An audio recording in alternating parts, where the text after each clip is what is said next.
meio para entrar. Estamos lá. E aí, por pena, fiquei sabendo que o pai de uns amigos meus faleceu agora pela manhã. O Vanderlei Morotti, ele era bancário aposentado. Morotti. Não é estranho esse nome. Um filho dele sempre está na nossa audiência, me manda bom dia pela manhã, que é o Beto Morotti. Ele tem um carro de som eletroelétrico, uma empresa, na verdade, chama Som Maior. Ah, sei. É o pai do Beto. Beto é o filho mais velho do Vanderlei. Eu conheço há muito tempo. Uma pena. Enfim. Mas vamos lá. Padre, 1 minuto eu estou entrando no ar, tá bom?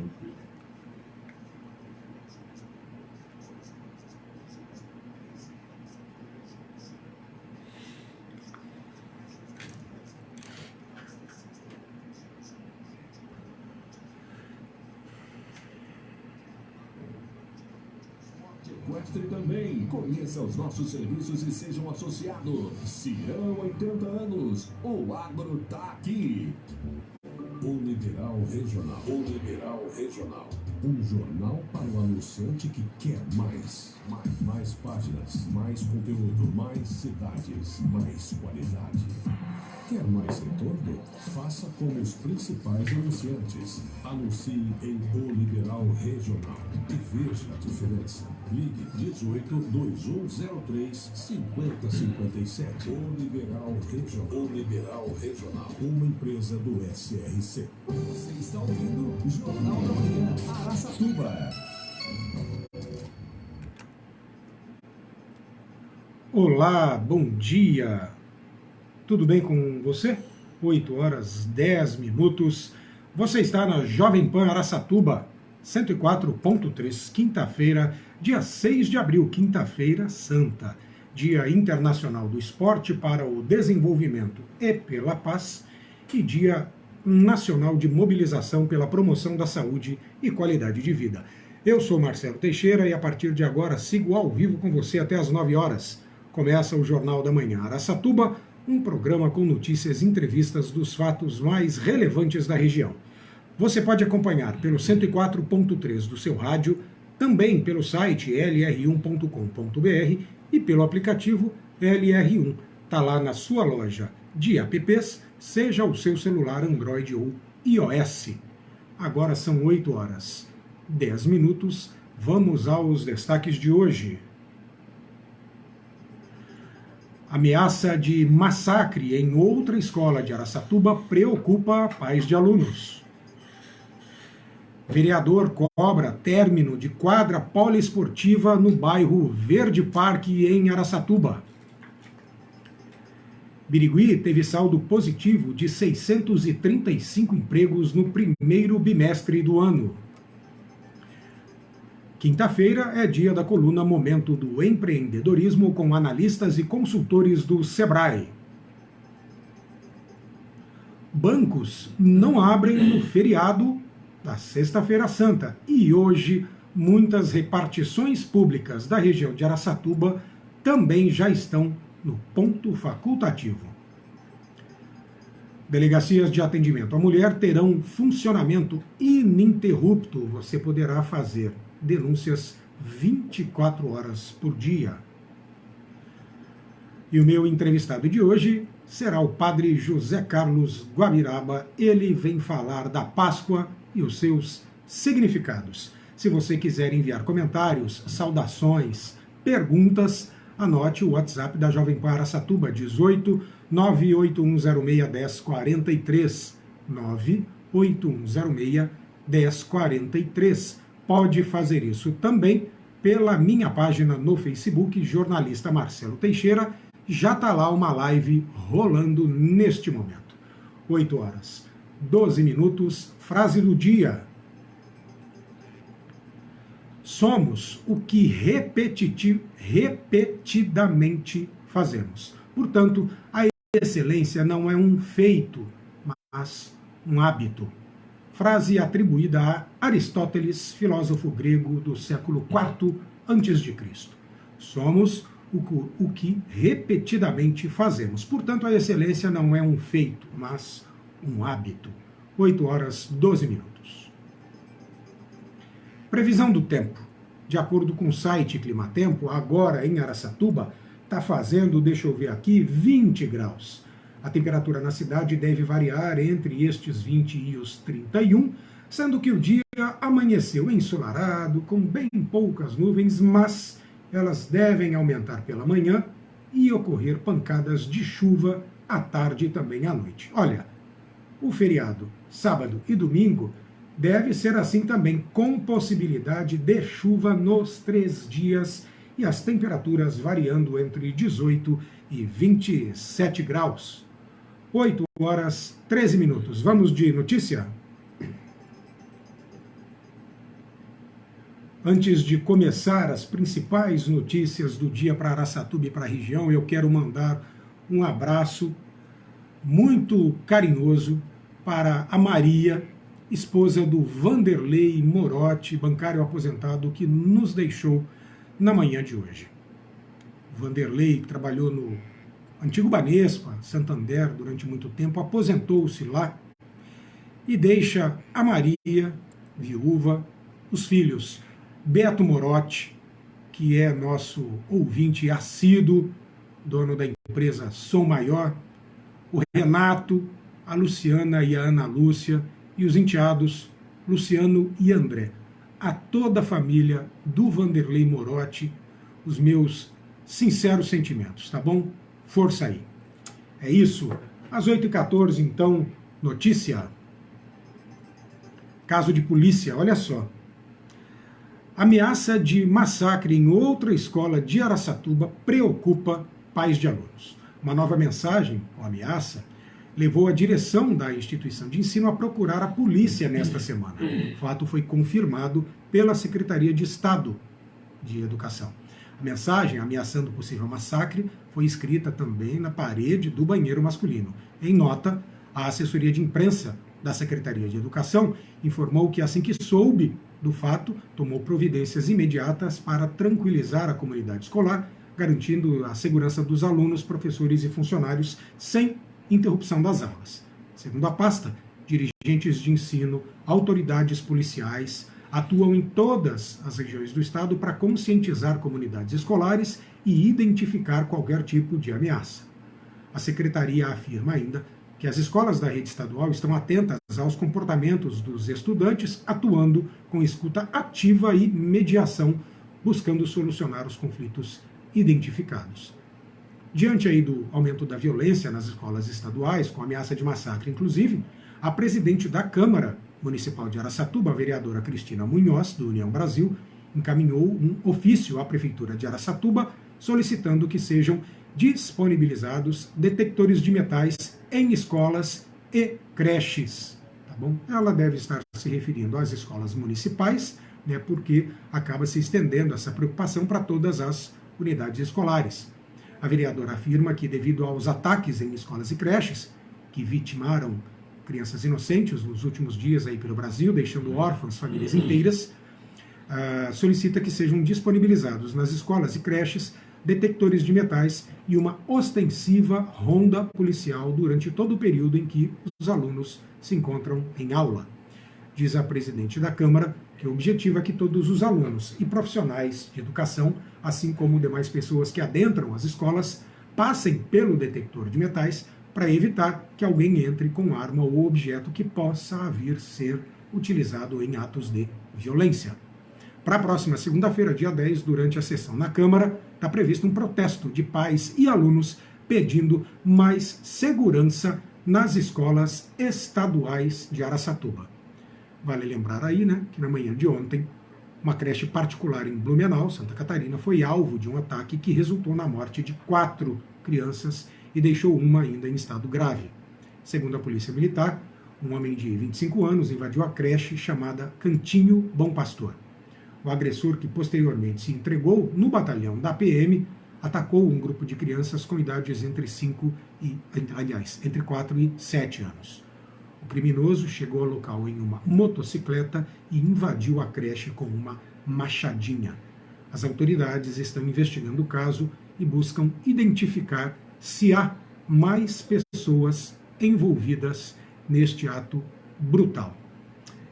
E eu gostaria de dizer que agora pela manhã, em uma escola particular de Araçatuba, também houve receio dos pais em levar os seus filhos à unidade, porque em um grupo de estudantes, uma aluna teria dito que, olha, esses casos podem ocorrer aí, existem rumores de que estariam sendo planejados para várias unidades de Araçatuba. Eu espero sinceramente que a direção da escola chame a aluna para pelo menos tomar satisfação, para saber se o que ela está dizendo é uma brincadeira de mau gosto, se ela está transmitindo informações, repassando apenas, sem qualquer fundamento, porque deixa de fato os pais, numa situação como esta, muito receosos, com medo mesmo, né?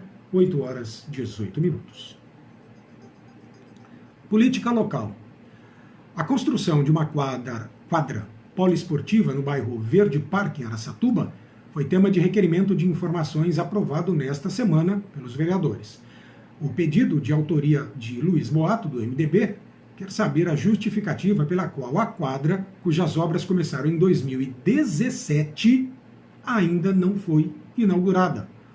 O documento cita que o espaço poliesportivo é o único local disponível para a prática de esporte, lazer e recreação naquele bairro, Verde Parque. O pedido ainda questiona qual o valor total gasto até o momento pelo município, a relação com detalhamento dos custos e se há possibilidade de adoção do local pela iniciativa privada ou pela associação dos moradores do bairro. Também, assinado pelo vereador Luiz Boato, outro requerimento pede explicações sobre o contrato da administração com a empresa Teletusa Telefonia e Construções, para a execução de obras e serviços de infraestrutura para recapeamento e sinalização em ruas do bairro Nossa Senhora Aparecida. O parlamentar informa que recebeu reclamações de moradores da região sobre as condições precárias do asfalto. A solicitação pergunta quais ruas foram contempladas no contrato, quais serviços foram realizados e a previsão para conclusão das obras. De autoria do vereador Arlindo Araújo, do MDB, um pedido aceito requer informações sobre as ações da administração municipal de Araçatuba para a revitalização e regularização da ocupação dos imóveis que compõem a Vila Ferroviária. Dentre outras questões, o Arlindo quer saber quantos imóveis são ocupados por entidades, quantos pela administração municipal, o valor necessário para revitalizá-los e ainda os motivos de ainda não terem ocorrido melhorias no espaço histórico da cidade. Os pedidos foram encaminhados ao Executivo de Araçatuba, que tem 15 dias para respondê-los, podendo estender o prazo por mais 15 dias. 8h21. Mercado de trabalho. Os meses de janeiro e fevereiro tiveram saldo de positivo para a geração de empregos em Birigui, conforme o CAGED, que é o Cadastro Geral de Empregados e Desempregados do Ministério do Trabalho e Previdência. No acumulado do bimestre foram 625 contratações com carteira assinada. O saldo do bimestre foi obtido a partir de 2.899 contratações diante de 2.274 demissões. O setor de melhor desempenho em Birigui foi o industrial, com 507 empregos formais gerados. É isso. Considerando apenas o mês de fevereiro, foram 326 empregos com carteira assinada. É Birigui bombando e ajudando a região aí a empregar, não é? Bom para todo mundo. 8h22. Vamos à entrevista do dia? Quem está aqui no estúdio da Jovem Pan Araçatuba é o padre José Carlos Guabiraba. Padre, bom dia, muito obrigado por nos atender. O senhor deve estar num ritmo aí, de todas as ações previstas lá na paróquia, lá no centro, da qual o senhor faz parte. Tem muita coisa prevista, padre? Bom dia, Marcelo. Bom dia aos queridos ouvintes da Jovem Pan Araçatuba. Eu aqui agradeço muito a oportunidade de estar aqui para refletir sobre esse tema tão importante que é a Páscoa. Exatamente. Importante para nós cristãos católicos, para os outros cristãos não católicos e também para não cristãos, como os judeus, por exemplo. Né? Vamos detalhar isso daqui a pouco, mas eu gostaria que o senhor começasse me dizendo o seguinte: para além de ovos de Páscoa e da definição simplista aí do renascimento de Cristo, o que de fato o que de fato é a Páscoa e o que ela significa para o cristão. A palavra Páscoa, né, vem do hebraico Pessa, né, que significa passagem. Na verdade, se nós formos buscar assim, a etimologia mais profunda da palavra Páscoa, não é simplesmente passagem, mas seria um salto, digamos, né? Passagem, salto, é uma palavra que está profundamente ligada à ideia de transformação, de mudança, passagem de uma situação para outra completamente diferente. E não apenas no que se refere à outra vida, ao pós-morte, às realidades desta vida. Por isso que é interessante quando você fala para além dos ovos de Páscoa, de chocolate, etc. e tal, a Páscoa tem um significado muito, muito profundo. Passagem, salto, transformação, mudança. Aplica-se ao conceito da Páscoa o conceito também de metanoia, que está inclusive... Metanoia tem tudo a ver com Páscoa, porque metanoia é uma palavra grega que nós traduzimos normalmente por conversão, mas metanoia tem a ver com mudança de mentalidade. É uma mudança, ou seja, aquilo que tem valor para mim passa a não ter gradativamente à medida em que eu mudo a minha visão, a minha consciência. Então, Páscoa está profundamente ligada à metanoia, metamorfose. Então, nós podemos fazer uma associação muito interessante entre os termos, as realidades, né? Páscoa, metanoia, metamorfose, tranquilamente. Perfeito. O padre, quando surgiu, de fato, a Páscoa? A Páscoa é uma festa muito, muito antiga. As origens da Páscoa são muito remotas, né? E quando nós falamos em Páscoa aqui no Ocidente, nós pensamos logo apenas no mundo cristão, na ressurreição de Cristo. Claro, para nós é isso, Sim, evidentemente. Mas a Páscoa está ligada às festas muito antigas dos judeus nômades do deserto, né? Festas agropastoris, festas ligadas aos rituais mesmo dos judeus, que conduziam seus animais pelo deserto, procurando pastagens, etc. e tal. Festas ligadas aos ciclos da natureza, a primavera, tanto assim que a Páscoa está ligada, acontece no tempo da primavera, né? E no hemisfério norte, para nós aqui agora é outono, né? Um outono muito estranho, é verdade, mas é outono. Depois a Páscoa, ela entrou, digamos assim, como os judeus a celebram hoje, ela está ligada à libertação da escravidão do Egito. Lá no capítulo 12 do Êxodo, a passagem de Deus pelo Egito para libertar o povo que era escravo no Egito, por intermédio de Moisés, né? E o povo que passa da escravidão e vai caminhar pelo deserto 40 anos até chegar à terra de Canaã. E por isso, o mês de Nisan, o mês da primavera, passa a ser para os judeus o primeiro de todos os meses, onde se celebra Pessá. Pessá, passagem, que vem das antigas festas ligadas aos ciclos da natureza, colheitas, etc. Agora, Pessá, passagem. Passagem de Deus pela terra da escravidão, passagem do povo da terra da escravidão para a terra da liberdade, atravessando o deserto, que é todo um aprendizado, né? E se torna uma festa memorável, ou seja, uma celebração. Aquilo que é célebre, aquilo que tem que permanecer.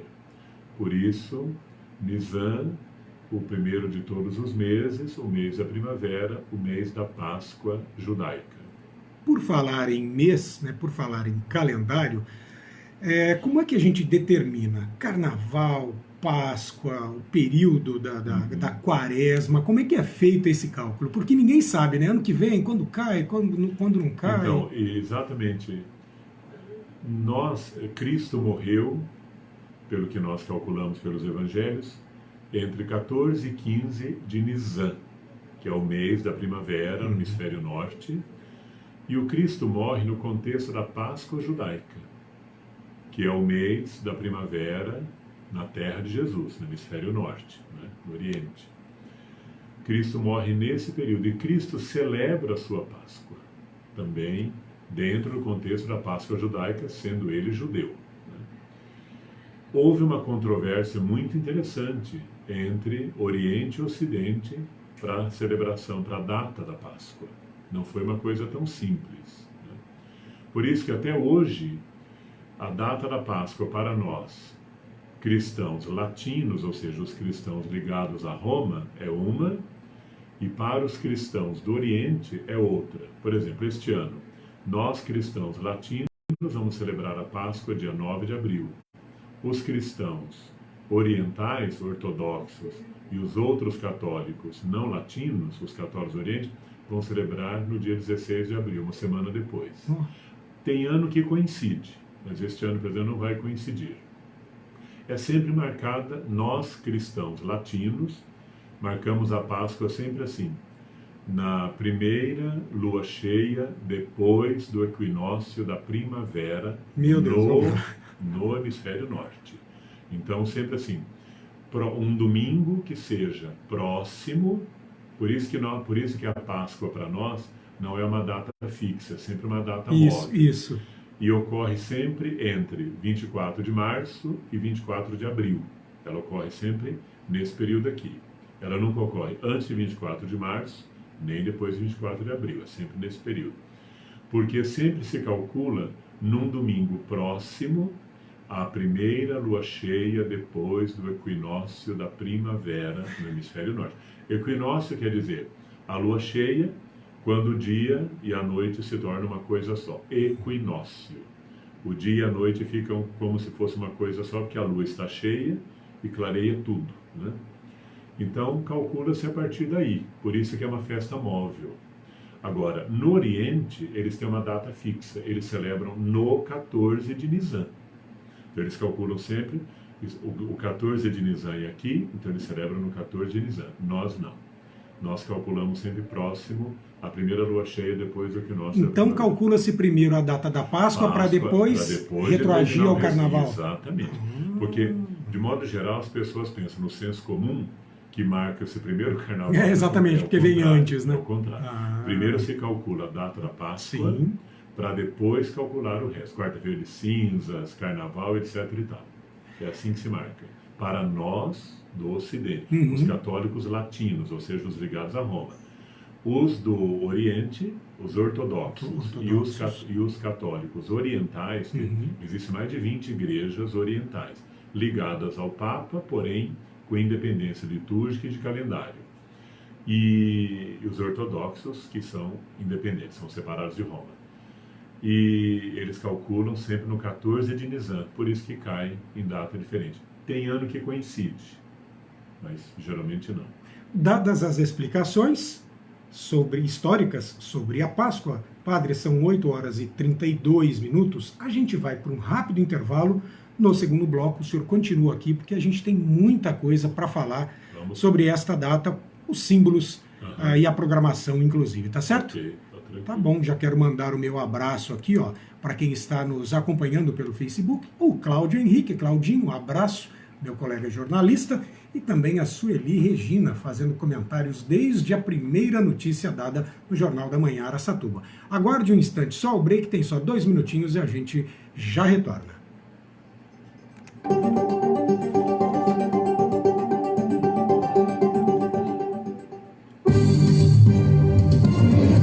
Jornal da Manhã Araçatuba. Você Sabe o que é economizar de verdade? Não é? É investir nos seus sonhos. Para garantir isso, a Polo Tá, Energia está aqui para transformar Meu a sua retorno aqui relação que com a parece que energia tá dando elétrica probleminha. para gastar com o que realmente importa. Entre em contato e conheça o projeto de energia solar ideal Mas, para a Marcelo, sua tem tido um indústria, culto à comércio, violência fazenda, muito grande. Muito. Acabei de ler um artigo muito interessante de um dramaturgo italiano falando sobre Barrabás, dizendo que hoje Barrabás é o que fascina, porque a violência fascina. Ele fazendo uma comparação entre Barrabás e Cristo, Sim. que as pessoas continuam pedindo para soltar Barrabás, porque Barrabás é a encarnação da violência. O violento fascina, né? Porque o violento dá uma ideia de convencimento. Exatamente. Você pode ver quando pega essa meninada e esse jovem, esse pessoal que faz essas ameaças, você pode olhar nas redes sociais deles, tem sempre conteúdo nazista, etc. Sempre. E um fascínio por esses regimes totalitários, sobretudo o nazifascismo, porque eles dão uma ideia de potência. Exatamente. Das crianças apreendidas e das buscas e apreensão na semana passada feita em Araçatuba, eu tenho um amigo da Polícia Civil que participou da equipe que fez, ele diz isso. Falou, na casa de uma a gente encontrou símbolos nazistas, várias mensagens de ódio. Hoje, eu não mandei meu filho à escola, uma escola particular da cidade, porque ontem à noite começou num grupo de alunos uma conversa dessa de, fiquei sabendo que... Falei, olha, não quero pecar pela omissão, e eu vou passar, saindo daqui, eu vou passar lá para conversar com a diretora. Falei, a senhora tem que conversar com os alunos do grupo para saber de onde que veio isso. Se replicaram, se é coisa antiga, se não é, de onde que veio essa informação. Entendeu? Nenhum deles falou, sou eu, vou fazer. Ouvi dizer, para mim já é o suficiente para... Hoje em dia não pode negligenciar nada. Não é? Deixa eu voltar aqui, padre.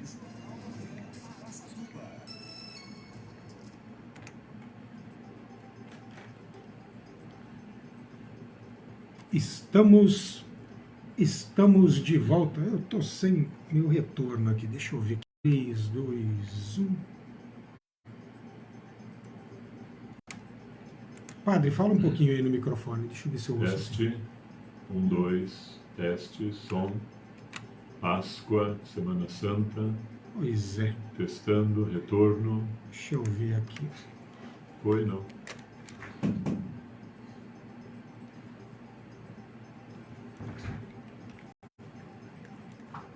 Tá indo?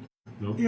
Parece que o meu retorno aqui não está vindo, então eu não sei o que está acontecendo. Estou chamando o Xande, dá uma olhadinha no meu retorno aqui, que eu não estou me ouvindo, para mim está tudo mudo. O meu fone aqui, veja se é ele que está acontecendo aí. Você está ouvindo bem? Tá? Tá tudo certo? Então vamos lá.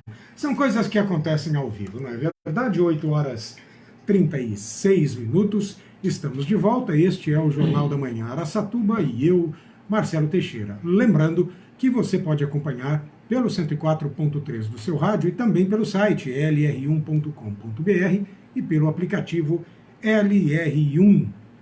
Hora agora de agradecer.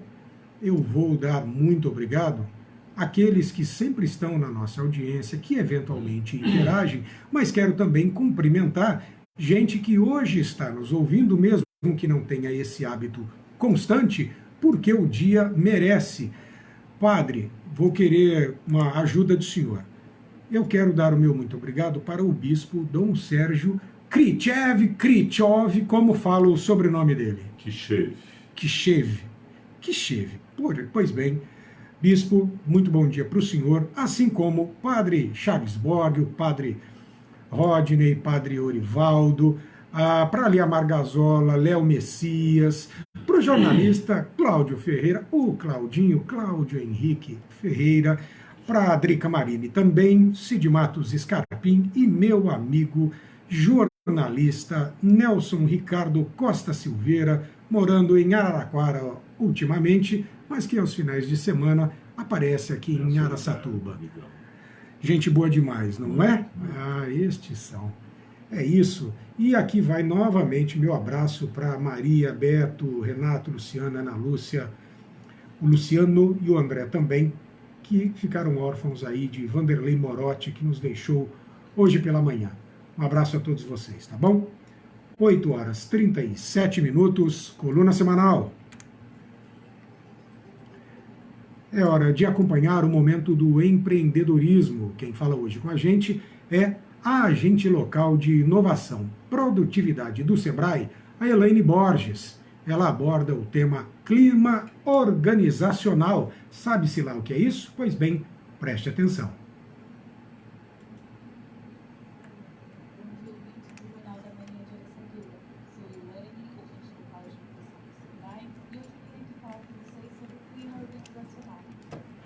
Para mim o retorno está muito, muito baixo. O clima organizacional ele é um conjunto de percepções, sentimentos e atitudes dos funcionários em relação à empresa, o ambiente interno da organização, e pode influenciar o comportamento e o desempenho dos funcionários, afetando a motivação, a satisfação e a produtividade. O clima organizacional ele é influenciado por diversos fatores, como a cultura da empresa, a liderança, políticas e práticas de recursos humanos, o relacionamento entre os funcionários, comunicação interna, as condições de trabalho e remuneração. Quando o clima organizacional é positivo, os funcionários se sentem motivados, engajados e comprometidos com a empresa, o que pode resultar em um melhor desempenho e uma maior retenção de talentos. Por outro lado, um clima organizacional negativo pode levar a problemas como baixa produtividade, rotatividade pessoal e desmotivação. Para implantar um clima organizacional, é importante seguir alguns passos. 1. Avalie o clima atual. Faça uma avaliação do clima organizacional atual da sua empresa para entender como os funcionários estão se sentindo e quais são os principais pontos que precisam ser trabalhados para melhorar o clima. Você pode utilizar pesquisas de clima organizacional ou entrevistas individuais para obter essas informações. 2. Identifique os fatores críticos. Identifique os fatores que influenciam o clima organizacional da empresa, como a cultura, liderança, comunicação, relacionamento entre os funcionários, política de recursos humanos, condições de trabalho. 3. Defina metas e objetivos. Com base nas informações coletadas na avaliação e na identificação dos fatores críticos, defina metas e objetivos claros para melhorar o clima organizacional da empresa. 4. Crie um plano de ação.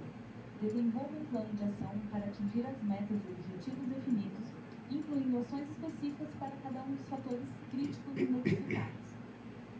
5. Comunique e envolva os funcionários.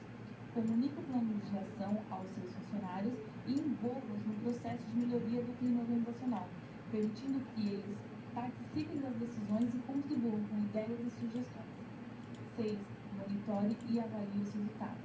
Monitore regularmente os resultados das ações implantadas e faça ajustes quando necessário para garantir que as metas e objetivos sejam alcançados. Lembre-se que a melhoria do clima organizacional é um processo contínuo e que requer esforço e comprometimento de toda a empresa. Na próxima oportunidade, vou passar um passo a passo de como fazer uma pesquisa de clima organizacional. Até a próxima! É isto, esta foi a Elaine Borges, agente local de inovação e produtividade do Sebrae, falando de clima organizacional. Toda semana, a cada dia, é assim aqui no Jornal da Manhã Araçatuba. Nós contamos com um especialista que comenta um tema da sua área de atuação. E isso para levar até você informações relevantes sobre agronegócio, mercado corporativo, empreendedorismo, sustentabilidade, nutrição também. Na segunda-feira tem a coluna Minuto do Agronegócio, com o produtor rural e presidente do CIRAM, o Thomas Rocco. Na terça-feira, traduzindo o Economês, com Marco Aurélio Barbosa de Souza. Na quarta, Dica da Nutri, com a nutricionista Andréa Gigliotti. E na quinta-feira você viu o Momento do Empreendedorismo com analistas e consultores do Sebrae. Na sexta, a coluna é Cabe em Qualquer Empresa, com o consultor empresarial Fábio Ferreira. Mas amanhã não tem porque é feriado. Fique ligado, portanto, aí você no Jornal da Manhã Araçatuba, de segunda a sexta, das 8 às 9, e tenha acesso a dados disponibilizados por especialistas e que fazem a diferença na sua vida, assim como na do seu empreendimento. 8 horas e 42 minutos. Por falar em feriado, né? Vamos lá. Abre e fecha. Além do feriado de amanhã, quando, via de regra, as repartições públicas já não abrem, muitas prefeituras da região de Araçatuba já decretaram ponto facultativo hoje, ou seja, nesta quinta-feira, já não há atendimento ao público em passos municipais, escolas e unidades básicas de saúde, sendo que o retorno ocorrerá apenas na segunda-feira. O que não para são os serviços que, pela sua natureza, não podem ser suspensos, como Guarda Municipal, Pronto-Socorro, SAMU e coleta de lixo, por exemplo. Informe-se no site e nas redes sociais da Prefeitura da sua cidade, porque hoje muitas delas já não estão trabalhando. Em relação aos bancos, não haverá atendimento nas agências no feriado de amanhã e também em Tiradentes, 21 de abril. Já estou adiantando a informação, porque ela foi repassada para a gente pela Federação Brasileira de Bancos, a FEBRABAN. As eras de autoatendimento ficarão disponíveis para os clientes, assim como os canais digitais e remotos de autoatendimento, internet banking, por exemplo. Contas de consumo, água, luz, energia, telefone, e carnês com vencimento nos dias 7, amanhã e 21 de abril poderão ser pagos sem acréscimo no próximo dia útil aos feriados, ou seja, 10 e 24 de abril, segunda-feira. Normalmente, os tributos já vêm com as datas ajustadas ao calendário de feriados nacionais, estaduais e municipal. Caso não tenha ocorrido no documento de arrecadação, a sugestão é que você antecipe o pagamento ou, nos casos de títulos com código de barras, agende nos caixas eletrônicos, internet banking e pelo atendimento telefônico dos bancos. Olha, no que diz respeito ao comércio, hoje está todo mundo aberto, ao contrário das prefeituras, mas amanhã o comércio de rua em Araçatuba deve ficar fechado, sendo que os dos shopping centers estarão abertos. É isso. Dado o recado, vamos falar agora de proteção à mulher. As delegacias especializadas em atendimento à mulher terão funcionamento 24 horas por dia, incluindo feriados e finais de semana. A determinação está em lei publicada nesta semana no Diário Oficial da União. As delegacias deverão prestar atendimento em salas reservadas e preferencialmente por mulheres, policiais femininas. O texto define que os policiais encarregados do atendimento deverão receber treinamento adequado para permitir o acolhimento das vítimas de maneira eficaz e humanizada. Também ficou estabelecido em lei que as delegacias especializadas disponibilizarão número de telefone ou mensageiro eletrônico destinado ao acionamento imediato da polícia em casos de violência contra a mulher.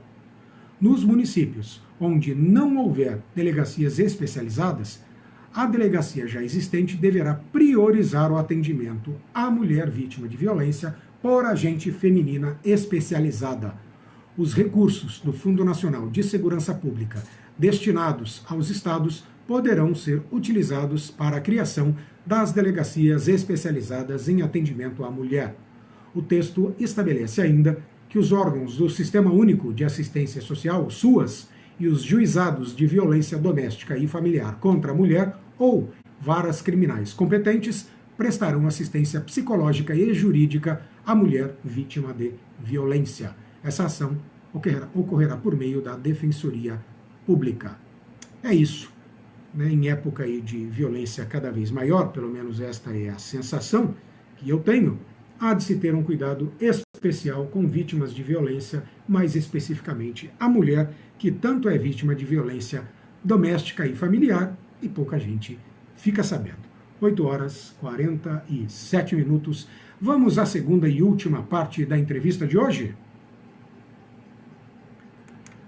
Quem continua aqui comigo no estúdio da Jovem Pan é o padre José Carlos Guabiraba, que no primeiro bloco falou aí da história da Páscoa, falou de renascimento, de como calcular a data, e agora vai dar informações sobre símbolos da Páscoa e também da programação aqui da Diocese de Araçatuba.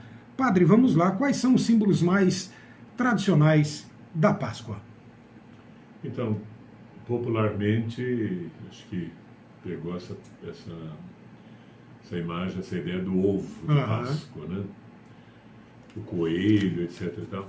Certamente, ao que se sabe, pelo menos que eu saiba, são símbolos que vêm dos germânicos, né?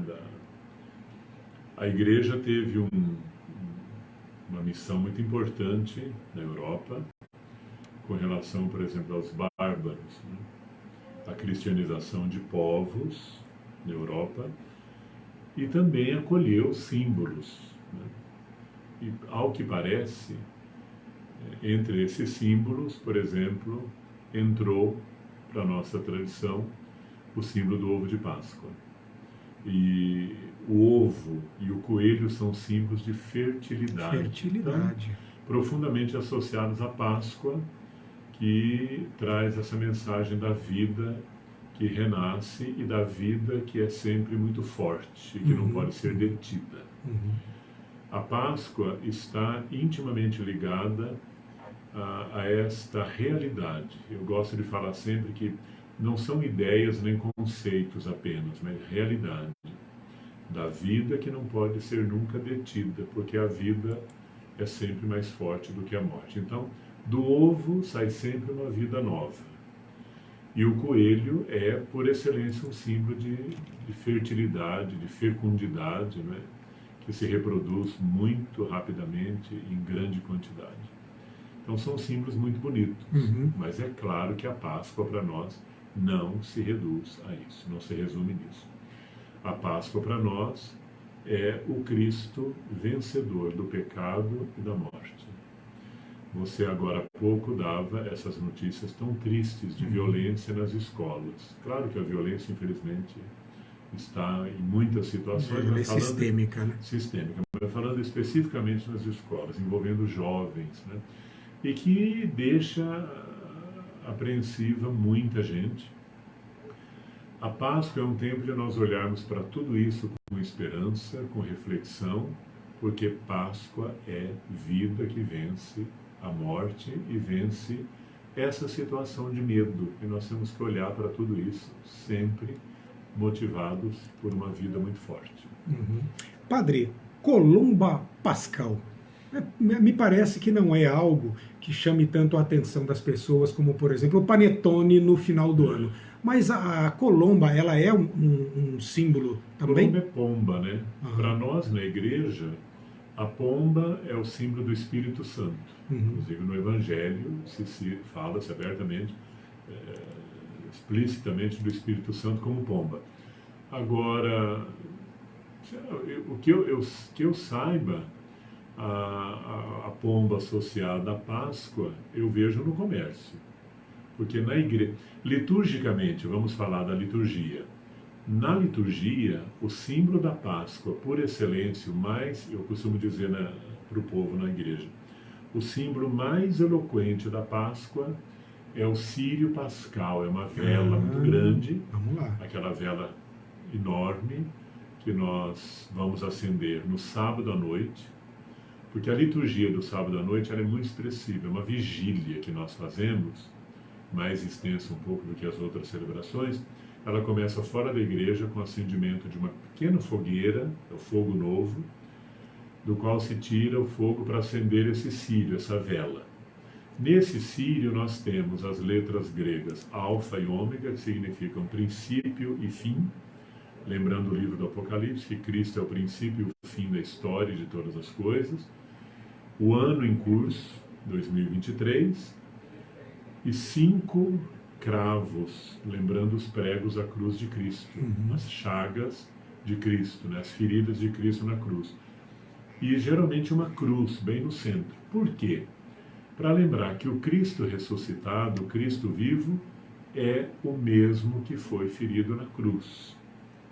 Não nos esqueçamos que nós começamos hoje toda uma programação na Quinta-feira Santa. A Semana Santa atinge o seu ápice hoje, na Quinta-feira Santa. Não só a Semana Santa, mas o ano litúrgico todo da igreja, o ano celebrativo todo da igreja, atinge o seu ápice hoje. Quinta-feira Santa, Hoje à noite, ao cair da tarde, ao escurecer, nós nos reunimos para celebrar a missa da ceia do Senhor. E nós recordamos então, vivenciamos novamente a instituição da Eucaristia. O Cristo reúne os seus apóstolos e faz com eles a Páscoa, celebra a Páscoa judaica, dentro da qual ele institui o memorial da sua Páscoa. Isto é meu corpo, tomai e comei, isto é meu sangue, tomai e bebei. Por isso nós repetimos em toda a missa a mesma coisa. O corpo e o sangue de Cristo são dados a nós permanentemente. Institui o sacerdócio, ele transmite o sacerdócio aos apóstolos, sacerdócio ministerial. Repete-se o gesto do lava-pés, como Cristo lavou os pés dos seus apóstolos, em sinal de serviço. O presidente da missa, o padre ou o bispo, lava também os pés de 12 pessoas, mas também pode lavar os pés de outras pessoas. Nosso bispo, Dom Sérgio, costuma fazer um gesto muito bonito. Depois de lavar os pés das 12 pessoas, que são crianças, homens, mulheres, adultos, velhos, ele às vezes sai pela igreja lavando os pés também, aleatoriamente, de outras pessoas. Para mostrar que não é um teatro, simplesmente, mas é um gesto que precisa ser repetido, não só na liturgia, que na liturgia é fácil. A liturgia é um momento solene, muito bonito, e até muito assim, emocionante, mas o lava-pés ele tem que acontecer na vida. O lava-pés é serviço, é doação, é respeito, é humildade, e isso precisa acontecer na vida, e aí é o maior desafio, hoje à noite. Depois passamos um tempo em oração, diante de Jesus Eucarístico, porque hoje nós reservamos a comunhão para amanhã, porque amanhã, Sexta-feira Santa, é o único dia do ano em que não se celebra a missa.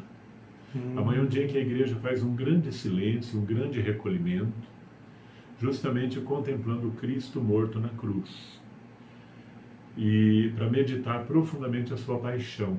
Amanhã não celebramos a missa, mas celebramos às 15 horas um ofício, uma liturgia muito bonita, com os textos bíblicos, salmo, cantos, oração. Fazemos uma oração universal muito bonita, na qual rezamos pelo Papa, pela Igreja, pelos governantes, pelos transeuntes, pelos que sofrem. Rezamos pelos nossos irmãos judeus que nos precederam na fé no Deus único. É um momento muito profundo, muito bonito, momento de comunhão universal, tendo Cristo que se entrega por toda a humanidade como centro. Amanhã é dia que se reza um Via Sacra, se faz a procissão do Senhor Morto, onde se tem tradição de fazer isso. Aí, oficialmente, a liturgia da igreja ocorre às 15 horas com esse ofício da paixão. Mas aí as comunidades vão de acordo com seus costumes, tradições, realizando outros momentos celebrativos também, como, por exemplo, Via Sacra nas ruas, encenação da paixão, procissão do Senhor Morto e tal, Sábado permanecemos nesse silêncio, nesse recolhimento, e à noite a grande vigília pascal, quando se faz a preparação e o acendimento desse círio, que é, digamos assim, o símbolo maior, mais assim eloquente, central, que vai ficar depois aceso em todas as celebrações durante os 50 dias do tempo da Páscoa. O tempo pascal dura 50 dias e vai até a celebração de Pentecostes, que é a festa do Espírito Santo. E em todas as missas, e depois ao longo do ano nas celebrações dos batismos. Quando nós vamos fazer batizados, acendemos o círio pascal, lembrando o Cristo ressuscitado, que quem é batizado mergulha na morte e ressurreição de Cristo. Então, liturgicamente, esse é o maior símbolo da Páscoa. Lembra essa vela que traz o sinal da morte e ressurreição de Jesus. Por quê? Não podemos nos esquecer que a ressurreição, a vitória de Cristo, não é uma glória qualquer, não brotou do nada. Que esse é o grande perigo, penso eu, da nossa cultura atual. Pensar que a glória, a vitória, isso brota do nada, O Cristo ressuscitado, vencedor do pecado e da morte, é o mesmo que morreu na cruz. Por isso, inclusive, na tradição da igreja, há uma coisa muito bonita. As imagens, as representações do Cristo ressuscitado sempre o apresentam com os sinais da cruz, nas mãos, nos pés e no lado transpassado, no peito. Né? Porque ele se apresentou assim depois da ressurreição. Inclusive ele mostrou para Tomé suas feridas e disse: toque aqui. Há um livro, inclusive, muito interessante do padre Tomás Halik, um padre da República Tcheca, um grande teólogo, chamado exatamente isso: toque as feridas. Porque hoje o grande desafio nosso é tocar as feridas do Cristo nos irmãos e nas realidades da vida, para não nos perdermos numa falsa ideia do Cristo glorioso, completamente desvinculado das realidades da vida. Não é? Essa história da teologia, da motivação, do Isso. Empreendedorismo por si só, né? É algo muito perigoso. Padre, tem gente aqui, a Silvia Nilva entrou, a Sueli Regina já estava aqui com a gente, assim como o Claudinho, mas tem gente aqui no meu WhatsApp perguntando o seguinte: padre, eu realmente não posso comer carne na Quaresma, na Sexta Santa. Até quando isso? A Igreja propõe a abstinência de carne vermelha na quarta-feira de cinzas e na sexta-feira santa, bem como jejum também. Para pessoas entre 18 e 60 anos e que estejam também em condições de saúde para fazer isso. Porque a Igreja não quer que ninguém faça nenhum sacrifício que coloque em risco a sua saúde e a sua vida. E a Igreja propõe isso como sinal de renúncia, uma mortificação pessoal, abstinência no sentido de eu abro mão disso em sinal de sacrifício.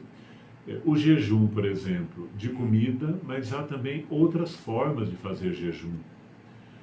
Eu encontrei pessoas nesta Quaresma que me disseram: eu estou fazendo jejum também de rede social, por exemplo. Olha. Achei muito interessante.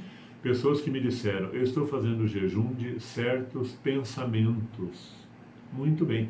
Porque o jejum ele pode ser compreendido muito amplamente e precisa ser compreendido amplamente.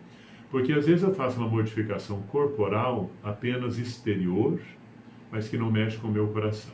Mas essa abstinência de carne, oficialmente a Igreja propõe quarta-feira de cinzas e sexta-feira santa, para pessoas de 18 a 60 anos que estejam em condições para fazer isso. E como sinal de mortificação e penitência, mas que também depois signifique o quê? Um gesto em favor de quem precisa materialmente. Eu preciso fazer o que depois disso? Eu preciso olhar para quem precisa de ajuda. O que eu vou fazer com o dinheiro disso? Eu posso depois falar: olha, eu quero reverter o dinheiro dessas coisas, do que eu abrir mão, em favor de quem precisa de mim. Doação de alimentos, socorrer quem precisa e tal. Olha aí. Bem, eu costumo dizer, padre, costumo falar pelo menos para minha família, para meus parentes e para os meus amigos, que assim, de forma geral, repita como mantra as virtudes cardeais e teologais. Vamos lá. Equilíbrio, prudência, justiça, o senhor me corrija se eu estiver errado, coragem, justiça, as 4 cardeais, e as teologais, fé, esperança e caridade, não é? Eu penso que se a gente tiver ao menos isso em mente e fizermos uma reflexão, e ela precisa ser diária, constante, permanente, já é um primeiro passo. Com certeza, porque as mudanças têm que acontecer de fora, de dentro para fora. Né? Toda mortificação corporal, eu penso que sempre é válida, mas desde que ela reflita um desejo de mudança interior, sabe? Porque senão fica essa coisa muito... essa religiosidade muito externa, e foi justamente aí que Jesus teve muito conflito com muita gente no seu tempo. Gente muito boa, gente muito interessante, mas que não passava desse verniz, dessa cera. Né? Eu me lembro um professor de teologia moral que dizia o seguinte, ensinava o seguinte: mais do que honestos e corretos, nós temos que ser santos. Todo santo é honesto, mas nem todo honesto, nem todo cumpridor do dever é santo. Que às vezes a pessoa cumpre o dever até mais por orgulho, por vaidade do que por santidade. Então, viver de dentro para fora essas mudanças. E a Páscoa tem que ser para nós, agora há pouco nós falamos da data da Páscoa, né? O primeiro domingo, mais próximo sempre da lua cheia do equinócio da primavera no hemisfério norte. O domingo se tornou o centro para nós, da nossa vida, a nossa Páscoa semanal por causa disso, mas a Páscoa tem que ser o nosso procedimento, o nosso viver novo, a nossa metanoia, a nossa metamorfose, tem que iluminar toda a nossa vida. O padre Henry Nouwen, um grande autor de que gosto muito, ele diz assim: para aqueles que indagam, que perguntam se a ressurreição aconteceu, eu me pergunto se ela não acontece todo dia, se temos olhos para ver e ouvidos para ouvir. Então, a ressurreição, claro, nós cremos, como cristãos, temos fé na ressurreição dos mortos, na ressurreição final, na vida eterna, evidentemente. Mas cremos que Páscoa, que ressurreição também precisa ser, desde já, uma realidade batismal, uma realidade de vida que vai já nos mudando aqui, né? Na esperança, já somos ressuscitados, já somos homens e mulheres novos, que vão tendo palavras novas, pensamentos novos e atitudes novas para com Deus e para com os irmãos, para vencer a violência, o medo e tudo aquilo de fato que nos atrapalha de viver plenamente, né? É isso. Agora são 9h04. A programação de todas as paróquias da Diocese de Araçatuba está lá no site, nas redes sociais. Exatamente. Também, né, padre? Na nossa catedral, Catedral de Araçatuba, Facebook, Instagram, podem entrar lá. E a partir de hoje vivemos o ápice não só da Semana Santa, mas do ano litúrgico todo, se Deus quiser. É isso. Mais uma vez, meu agradecimento a Cláudio Henrique por ter facilitado a presença aqui do padre Guabiraba. Padre, salvo engano, seu pai também fato, faleceu há pouco tempo, né? Semana passada, dia 28. Meus sentimentos muito ao obrigado. senhor. Também, ouvindo você falar agora do falecimento do seu Vanderlei Morotti, eu vivi isso a semana passada, e um momento triste, mas também de grande esperança, e experimentei também na minha carne, na minha vida. A morte traz essa amargura e ao mesmo tempo essa esperança para nós que cremos na vida plena. Né? Bem, obrigado. A minha solidariedade ao senhor. Quero agradecê-lo pela presença, ainda mais sabendo que o senhor tem muita coisa, assim como todos os padres de hoje até domingo, para fazer. E fica aqui, o Claudinho está nos agradecendo pela abertura do espaço. Fica aqui a nossa disposição em sempre que houver uma sugestão de pauta, o Cláudio sabe disso, nos envie para que a gente abra os microfones do Jornal da Manhã. Eu agradeço imensamente a você, a Jovem Pan, e desejo a você e a todos uma feliz e santa Páscoa, sempre, a cada dia, este ano e sempre. Obrigado. É isso, padre, muito obrigado pela participação novamente. Eu vou ficando por aqui, porque já são 9h06. Você que está aí do outro lado, saiba que amanhã não tem Jornal da Manhã Araçatuba. Eu volto na segunda-feira. Aproveito a ocasião para dizer que informação verdadeira é tudo. Você sabe que encontra lá no Jornal Liberal, no site lr1.com.br e no aplicativo LR1. Muito obrigado pela audiência. Você continue na Jovem Pan com muita música boa, pop e rock. Tenha um excelente dia, um ótimo feriado, bom final de semana e até segunda-feira, se Deus quiser.